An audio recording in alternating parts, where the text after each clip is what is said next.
Hello बच्चों, विद्या वाहिनी channel में आप सबका स्वागत। आज मैं लेकर आई हूँ आपके लिए हिंदी व्याकरण पाठ। हिंदी व्याकरण पाठ में आज हम देखने वाले हैं अनेकार्थी शब्द। इस शीर्षक में ही आपको कुछ समझ में आएगा। ऐसे शब्द जिनके अर्थ अनेक हैं, यानी समानार्थी शब्द नहीं। बिल्कुल जरूर याद रखना है, बिल्कुल भी भूलना नहीं है। अनेकार्थी शब्द यानी समानार्थी शब्द नहीं, एक शब्द के अलग अलग अर्थ निकलते हैं, उन्हें अनेकार्थी शब्द कहा जाता है। अनेकार्थी शब्द, हिंदी में अनेक शब्द ऐसे हैं जिनके एक से अधिक अर्थ होते हैं, इन्हें अनेकार्थी शब्द कहा जाता है। जैसे दंड, इसका अर्थ है डंडा और दूसरा अर्थ है सजा।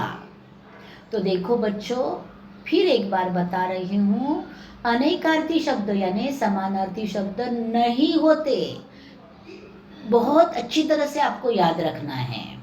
और दूसरी बात, अधिक यानी अनेक, यानी एक से अधिक अर्थ एक ही शब्द के निकलते हैं, अलग अलग अर्थ, तो उन्हें अनेकार्थी शब्द कहते हैं। यहाँ उदाहरण दिया है दंड। दंड का अर्थ, एक अर्थ होता है डंडा जो मारने के लिए लिया जाता है, और दूसरा अर्थ है सजा जो पनिशमेंट के रूप में मिलती है। ऐसे ही अनेकार्थी शब्द नीचे दिए हैं, उनके अलग अलग अर्थों को समझते हुए इन शब्दों को पढ़ेंगे। अब देखो, आगे जाकर मैंने सूची बनाई है, एक शब्द और उसके जो अलग अलग अर्थ निकलने वाले हैं उन शब्दों को लिखा है। देखो, यह वीडियो देखने का और उसे ध्यान से सुनने की बहुत आवश्यकता है, और जब वीडियो सुन रहे हो तब उन शब्दों की ओर देखना भी जरूरी है, तो ही आपको अच्छी तरह से वीडियो समझ में आएंगे और याद भी रहेंगे। अपेक्षा, अपेक्षा का अर्थ है आशा। जैसे कि देखो, ज़्यादातर आप इनका छोटे छोटे वाक्य में प्रयोग करते जाओगे तो आपको बहुत अच्छी तरह से समझ में आएगा अर्थ। जैसे, मैं आपसे ये अपेक्षा नहीं करता, ये आशा नहीं करता, आवश्यकता, मुझे इन बातों की अपेक्षा है। और तुलना, मैं तुम्हारी अपेक्षा नहीं कर सकता। इस प्रकार अली यानी सखी और भंवरा। अली, अली यानी मेरी अली मेरे क्लास में पढ़ती है, और भंवरा, अली फूलों पर मंडराते हुए दिखाई दिया। अनंत यानी आकाश, आज अनंत निरभ्र है। अनंत यानी ईश्वर, अनंत कोटि ब्रह्मांड नायक। विष्णु, अनंत नागशैया पर सोए हैं। अर्थ, अर्थ का अर्थ है धन, यानी मेरे पास कितना अर्थ है मैं ही जाने।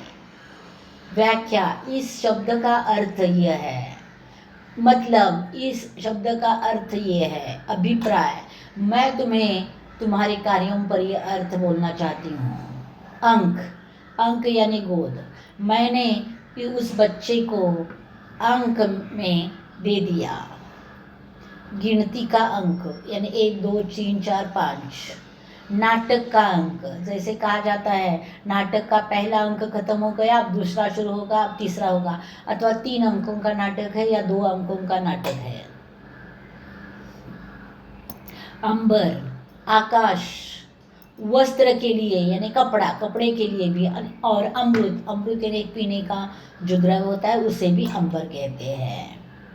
उत्तर, एक दिशा और जवाब, जैसे कि उत्तर दिशा में मैं रहता हूँ, वह एक दिशा उत्तर। और जवाब, मैंने आपके सवाल का जवाब दिया, उत्तर दिया।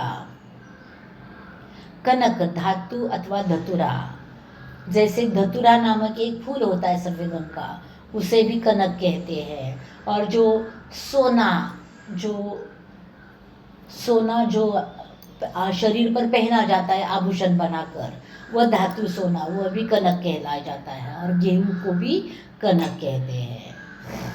कर यानी टैक्स, जो हम सरकार को भरते हैं, जिस टैक्स पर सरकार चलती है।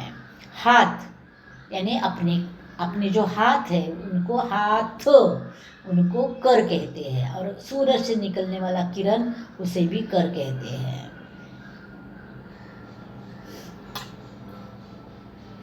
कल यानी चैन, तुम्हारा कल कहाँ है। मशीन के लिए भी कल कहा जाता है। और आने वाला या बीता हुआ कल, यानी जो कल मैं बाजार जाने वाली हूँ और कल मैं गाँव गई थी यानी बीता हुआ, और हूँ यानी आने वाला। कला एक विषय और गुण, कला चित्रकला, शिल्पकला, यह विषय, और गुण तुम्हारा कल कहाँ है, तुम्हारा वह पूछा जाता है। काल समय और मृत्यु, काल भूतकाल, भविष्यकाल यानी समय, और मृत्यु मरण। कुल, कुल यानी गोत्र, हमारा कुल ये है, हमारे कुल में ऐसा नहीं चलता। घर, घर कुल। वंश, जो कुल की परंपरा है यानी वंश की परंपरा है। सब यानी कुल मिलाकर तुम कितने हो, यानी सब मिलाकर। गुरु अध्यापक, बड़ा, भारी और वर्ण। गुरु अध्यापक यानी जो आपके शिक्षक। बड़ा यानी लघु गुरु, लघु यानी छोटा, गुरु यानी बड़ा। भारी यानी वजनदार, और वर्ण, वर्ण यानी घट, कम, घड़ा, शरीर, हृदय। कम में मुझे इसमें घट लगती है, यानी वो कम हो गया ऐसा लगता है। घड़ा यानी पानी भरने का मिट्टी का घड़ा जो होता है, उससे भी घट कहते हैं। शरीर को भी घट कहते हैं और हृदय को भी घट कहते हैं। चंचला, बिजली को कहते हैं जो आकाश में चमकती है उसे। और उसके साथ लक्ष्मी को भी चंचला कहते हैं, और चंचल स्त्री को भी चंचला कहते हैं। जड़, वृक्ष का जो मूल होता है उसे जड़ कहते हैं। जो अचेतन है यानी जो अचेत यानी जिसमें जीव नहीं है, जो निर्जीव है, उसे भी जड़ कहते हैं। और मूर्ख व्यक्ति को भी जड़ कहते हैं। जेठ, जेठ महीना आता है, जो चैत्र वैशाख जेठ, वो महीने का नाम है। और पति के बड़े भाई को भी जेठ कहते हैं। ज्वार, एक अनाज, ज्वार की रोटी बनाते हैं वो ज्वार। और समुद्र में के जल का, यानी समुद्र के जल को भी ज्वार, यानी समुद्र का जल जब मराठी में भरती ओटी कहते हैं उसे, जो भरा रहता है उसे ज्वार कहते हैं। ज्वार भाटा ऐसा कहा जाता है। उसके बाद तीर, तीर शब्द का अर्थ है बाण। जो तीर कांटा होता है राम के पीठ पर दिखाई देता है, वो जो उसमें से निकल कर छोड़ता है वो बाण है। और किनारा यानी तट, यानी नदी का तीर यानी नदी का किनारा। समुंदर का तीर यानी समुंदर का किनारा। दल यानी समूह, यानी इकट्ठे होने वाले समूह। और पक्ष यानी दल, जैसे आजकल राजकीय पक्ष दिखाई दे, जनता दल, कांग्रेस दल, वो दल। पट यानी किवाड़, जो झोपड़ी को वगैरह घास का बनाया हुआ लगता है दरवाज़ा, उसे किवाड़ कहते हैं। पर्दे को भी पट कहते हैं और वस्त्र को भी पट कहते हैं। पक्ष यानी पंख, पक्षियों के जो पंख होते हैं उन्हें पक्ष कहते हैं। तरफ, उस पक्ष में तुम बात मत करो, वैसे पक्ष। सहायक, मदद, उसके पक्ष में तुम कार्य करो। 2 सप्ताह की अवधि यानी 15 दिन के कालावधि को, जैसे 7 दिन के का जो काल होता है उसे सप्ताह कहते हैं, वैसे 15 दिन के काल जो होता है उसे पक्ष कहते हैं। पत्र, चिट्ठी भी और समाचार पत्र अथवा पता। पूर्व, पहले एक दिशा, और पूर्व यानी तुम्हारे पूर्व यहाँ कौन आया था, कौन रहता था, यानी पूर्व पहले, और एक दिशा, पूर्व दिशा से सूरज निकल आता है। फल, खाने का फल, जो आम होगा, सेब होगा अथवा अमरूद होगा, वो फल। और लाभ, तुम्हें इससे क्या लाभ, फल मिला, क्या लाभ हुआ, तुम्हारे परीक्षा का फल आया, प्राप्त हुआ, यानी परिणाम।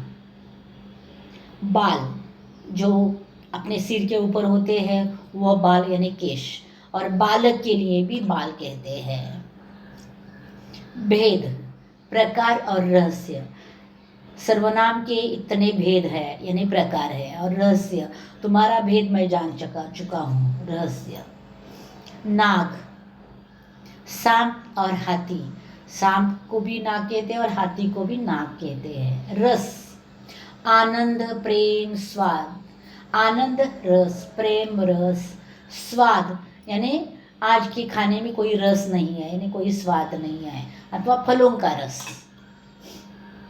लाल, पुत्र को कहा जाता है, मेरा लाल कहाँ था, पुत्र। रंग, लाल रंग, एक मूल्यवान रत्न जिसका नाम लाल है। वर, दूल्हा, जो शादी में दूल्हा दुल्हन होती है उसमें दूल्हे को वर कहा जाता है, और पति को भी वर कहा जाता है। और वरदान, तुम्हें क्या वर चाहिए, तो वरदान के लिए भी वर कहा जाता है। वार, दिन, सोमवार, मंगलवार, वो वार। और आक्रमण, मैंने तुम पर वार किया, आक्रमण। विधि, तरीका, ब्रह्मा, विधि, तुम्हारा ये कार्यक्रम का विधि क्या क्या है, यानी क्या क्या तरीका है तुम्हारे कार्य का। ब्रह्मा, जो ब्रह्मा ऋषि को, ब्रह्मा भगवान को विधि कहा जाता है। सारंग, सारंग का अर्थ होता है मोर, सारंग साप होता है। बादल को भी सारंग कहते हैं और दीपक को भी सारंग कहते हैं। उसके बाद सुमन, फूल, जो पौधों पर आता है वो फूल, उसे सुमन कहते हैं, अथवा अच्छा मन जिसका है उसे भी सुमन कहते हैं। सीना, यानी सिलाई का जो काम कराया जाता है उसे भी सीना कहते हैं। मेरा यह पैंट थोड़ा सी देना, यानी सीना, और सीना यानी छाती। हार, पराजय और माला, पराजय हुई तो हार हुई, और उसको हार पहना दो यानी माला पहना दो। हरि, हरि विष्णु को भी कहा जाता है और बंदर को भी कहा जाता है। श्री, लक्ष्मी को भी कहा जाता है और शोभा को भी कहा जाता है। इस प्रकार देखो बच्चों, अनेकार्थी शब्दों, मैंने प्रत्येक शब्द का अर्थ ज़्यादा से ज़्यादा स्पष्ट करके समझाने की कोशिश की है। इस वीडियो को जब बार बार आप सुनोगे तब अनेकार्थी शब्दों को आप अच्छी तरह से याद रख पाओगे। तो यहाँ अनेकार्थी शब्द समाप्त होते हैं। अगला पाठ व्याकरण का लेकर जल्द ही मैं वापस आऊँगी, तब तक इंतज़ार में रहना। धन्यवाद बच्चों।